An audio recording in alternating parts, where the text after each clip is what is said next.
We just spent the latter of 15 minutes talking about the impact of a guy like Kadyn Proctor and what that means having him in the fold. He started 14 games last season. Thinking of a world where Kadyn Proctor doesn't come back to Alabama, but he is, how big of a get is this for Kalen DeBoer to get back his starting left tackle? Right. So when we watched spring practice when it first started about a month ago, I mean, it was Elijah Pritchett on the left side, and then they were rotating Wilkin Formby and Miles McVay on the right side, and neither of those guys played last year. So this was an offensive line that gave up 48 sacks last year, which was a program record. They lost Proctor, obviously, to Iowa. They lost J.C. Latham on the right side to the NFL. So at least they get half of that back in Proctor. Now we'll have to see, how long it takes for him to work back into that number one role at left tackle. I think obviously when you have players that leave and come back, you may not have the exact same job right away, but he'll have to earn it. And if he does, earn the left tackle job back, I think that certainly shores up a line that still has, some question marks, but at least one fewer question mark than it did last year. One of those position groups that I think everybody has their eyes on this spring is the defensive backfield. I mean, you think about everything they lost. They got 3 NFL departures. You also got 8 guys in the transfer portal as well. What do you expect that unit to look like come fall? Well, the biggest addition, if you want to call it that, for Alabama was keeping Malachi Moore. There was a lot of thought that he would go into the NFL draft. He was a senior last year, and a little bit of a surprise for him to come back for a 5th year. So they got him as that veteran, that leader of the secondary. He's going to move from the slot, which used to be called star under Nick Saban, back to deep safety, and he'll be back there with Keon Sabb. And so really the questions right now are less at safety and probably more at corner. Because corner is where Alabama lost Terrion Arnold and Kool-Aid McKinstry, both to the NFL. They could both be first-round picks. And so they brought in Damani Jackson from USC, a former 5-star prospect. And then the other corner spot is definitely a question mark, and that's one where they've had a few freshmen rotating in this spring. I think it's certainly a position they're going to look pretty deeply at in the transfer portal in the coming days. And it's going to be a much different-looking secondary for Alabama this season. Offensive line, another group that I think a lot of people are really kind of keyed in on. And one of those guys that made a lot of headlines was Parker Brailsford coming over from Washington. He was notably absent during A-Day. I don't believe he participated in the scrimmage before that as well. Any update on his situation right now with the Crimson Tide? Yeah, so he didn't practice, I think, the last 3 weeks of spring ball. Was deemed non-football related, not injury related. So something that's, more of a private matter for him. But it really gave an opportunity to James Brockermeyer to step in. And James has been around this is his 4th year now at Alabama, has not played all that much, but entered the spring with a competition with Parker Brailsford and has really taken over that center role. I think there's been a lot of coaches and players impressed with James Brockermeyer's spring. He was one of the most improved players for their awards after the spring game. And as it stands right now, Parker Brailsford's still going to be with the team. Kalen DeBoer made that clear to us when we talked to him a couple weeks ago. But once fall ball starts, August 5th or 6th, whatever it is, James Brockermeyer is most likely going to be the number 1 center. And Parker Brailsford still needs to work his way back into that conversation, even after the good season that he had last year at Washington. Mike, we talked about the defensive back room. Obviously, we expect the Crimson Tide to be very aggressive there in the spring portal. Any other position groups that they really need to attack here over the next 2 weeks? Yeah, I think depth along the offensive line is still a problem just from a numbers standpoint. Even with Proctor coming in, I think they could add an interior offensive lineman. Backup guard in particular is one spot to watch. And really wide receiver is another one, too, with Jalen Hale, who potentially could have been a deep threat for Alabama, one of their top 3 or 4 guys. He went down with a pretty serious knee injury this spring.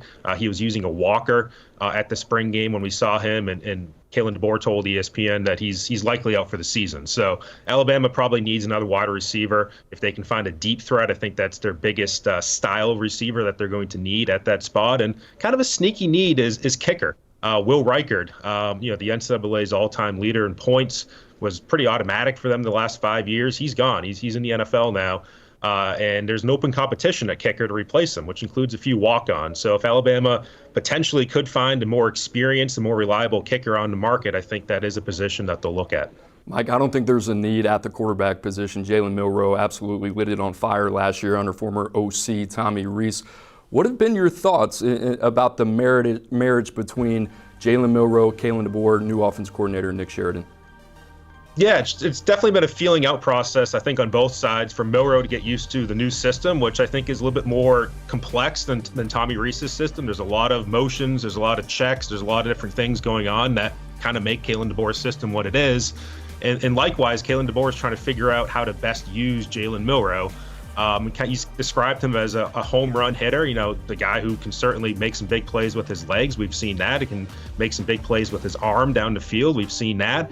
It's just the consistency down in and down out, making the right reads, making the intermediate throws, the shorter throw, just being accurate with all those. That's probably where Jalen Milroe needs to improve the most. And I think Kalen DeBoer, as an offensive mind, is just trying to mold his system, again, to best fit the needs of Jalen Milroe.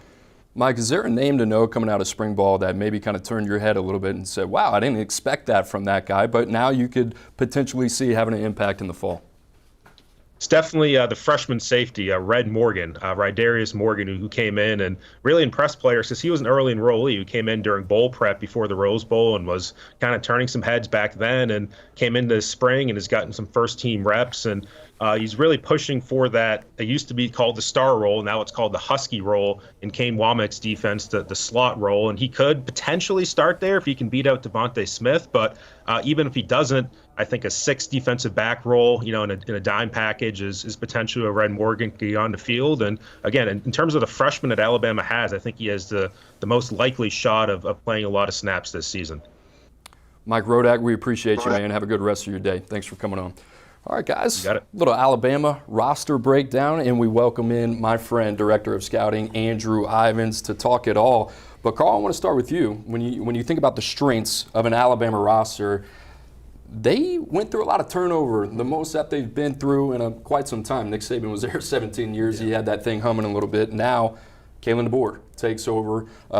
But the strength of this team, where do you think that starts? I think the strength is at the quarterback position. You're returning Jalen Milroe, who started off the last season rocky, but solidified himself down the stretch, leading Alabama into the playoffs. And then you have Ty Simpson, who's had a solid spring as a backup. I think the quarterback position is in good hands with a coach who's proven that he can develop quarterbacks at a high level. I think he's going to do some interesting things with Jalen Milroe. I think quarterback at Alabama is very solid right now. I'm going to go with running back. I know it sounds weird. They don't have a running back on the roster that has started a game, but Jam Miller, MVP of A-Day. They got Justice Haynes there. Both those guys have combined to play for over 30 games. And then Richard Young, former top 247 recruit.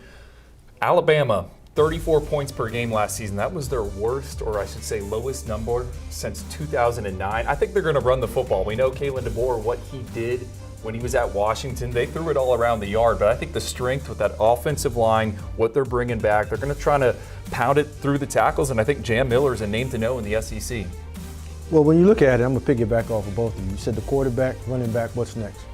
Offensive line. You got 2 guards returning. Tyler Booker, bully ball. Jaden Roberts, knock your face off. And reports of Caden Proctor coming back and playing left tackle. Now that's 3 of 5. The other 2 guys transferred, 1 transferred, and the other guy's going to be drafted in the first round. But when you talk about Alabama football, offensive line, this is one of the better groups returning for the second year. Now you have continuity with your running back, quarterback that finished 5th in the Heisman Trophy. We saw they only scored 34 points last year. We're going to look at it to go up to 40 by this offensive line of protecting and running the ball and just playing keep away until that defense gets right. Let me ask you, we just talked to Mike Rodak, Bama 24/7, and the Parker Brailsford situation, there's a lot of ambiguity around it, right? We don't know what's going to happen with him. Young freshman comes over with then offensive line coach Scott Huff. He's now with the Seattle Seahawks.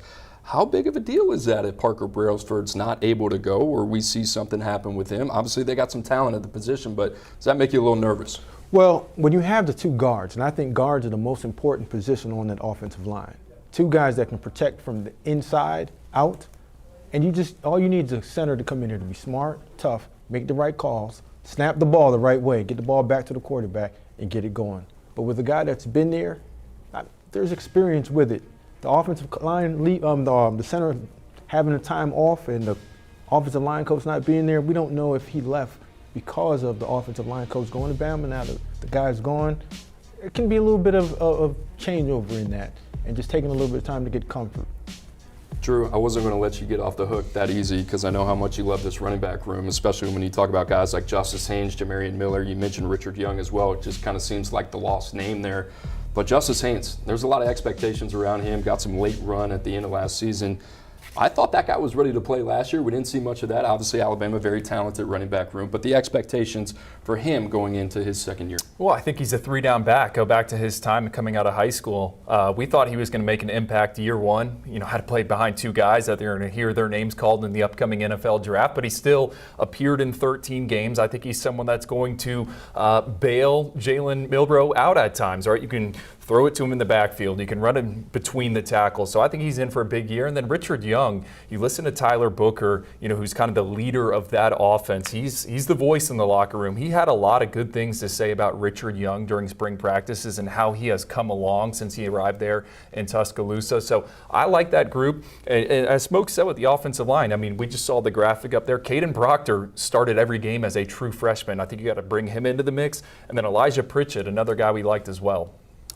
Carl, it's not all good in Tuscaloosa, right? There's a lot of things that they need to address here, and one of those is the secondary. We talked about it. I think they had over 100-plus starts they got to replace. You lose 3 guys to the NFL, as I mentioned earlier. You got 8 in the transfer portal. The good side of that is you got some talent coming in. You got 3 5-stars in that secondary as well. It's going to be a youth movement there, but if there's one position group you got to look at and say, I'm a little nervous about that going into next season. It's got to be the secondary. Like you say, lost elite talent to the NFL draft. Terrion Arnold is going to be a first-round pick. You got Kool-Aid McKinstry. You got other guys left to the transfer portal. But they are talented coming back. But they're going to be active. I expect them to be very active in the transfer portal, looking at secondary guys as well, especially at the cornerback position. Now, one thing that I will say is new defensive coordinator, he's not going to play as much man-to-man as Coach Saban has in the past. He's going to do a lot of matching pattern reading, a lot of reading one and covering two, and matching vertical routes and underneath routes. So it's going to be a different type of scheme that's going to help young guys in the secondary.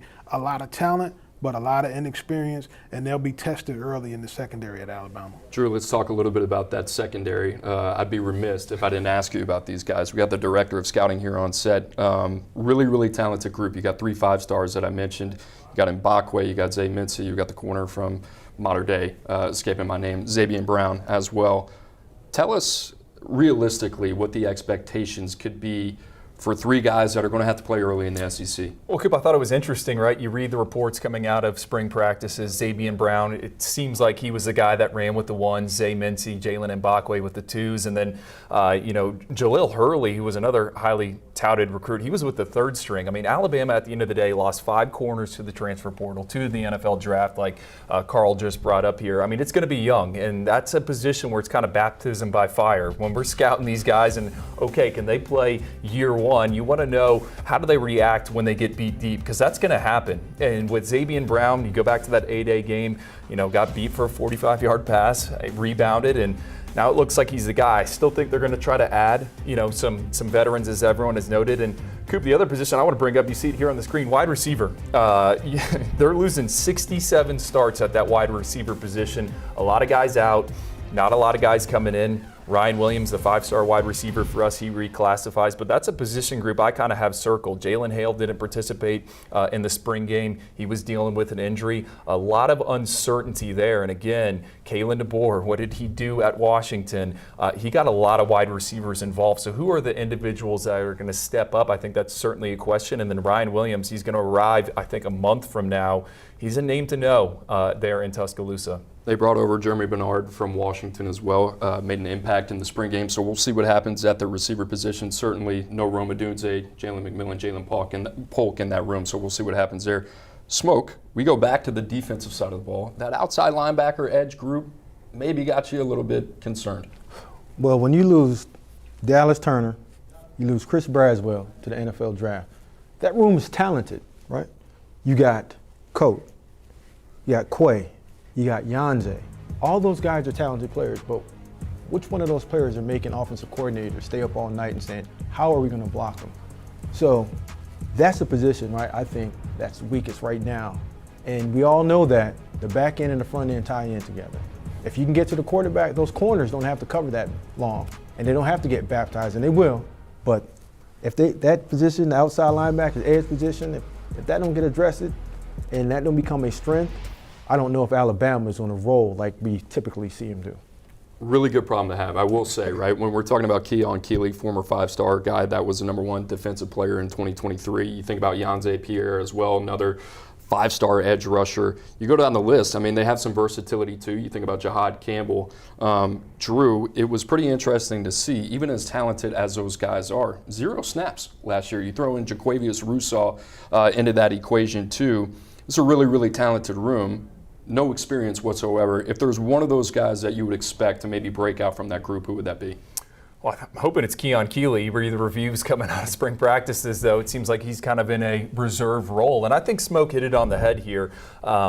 They have a Husky, a Bandit, and what's the other one? A Wolf outside linebacker role, all right? The Wolf outside linebackers where Deontay Lawson is right now. And then you said it, Cooper, Jahad Campbell. I mean, I think you can make a case. Maybe those guys are more, your edge rushers, and they're playing there in the middle of the defense. And I think the other thing is LT Overton's now there. He's going to be in that Bandit role for them. So I don't know, Coop, who it's going to be. Yanze Pierre, we loved him at the All-American Bowl a couple of years ago. We thought he was going to need some time to get going, and that's what the case has been there in Alabama. You come, you learn, you get your body right, and then you step onto the field. So one of these guys is going to have to do it. My money's probably on Yanze Pierre, and then Keanu Coates also there, another former top 247 recruit. Someone's got to step up, that is for sure. And I think Alabama, it would make sense for them to look in the transfer portal for a veteran out there.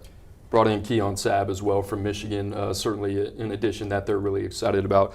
Smoke, you were part of an elite fraternity playing defensive back at Alabama. How hard is it for a Jalen Mbakwe or a Xavier Brown or a Zay Mincy to be able to be thrust into this position as a true freshman and be able to hold up in the SEC? What does that take from a mentality standpoint? Well, from a mentality position, you got to have an alpha male back there with the understanding that you are going to get baptized. When you get baptized, what happens is you come out on the good side of things. Mm-hmm. But the bad side of it is, we just discussed it. Who's going to get the ball out of this quarterback's hand that he's not running around back there for 4 seconds?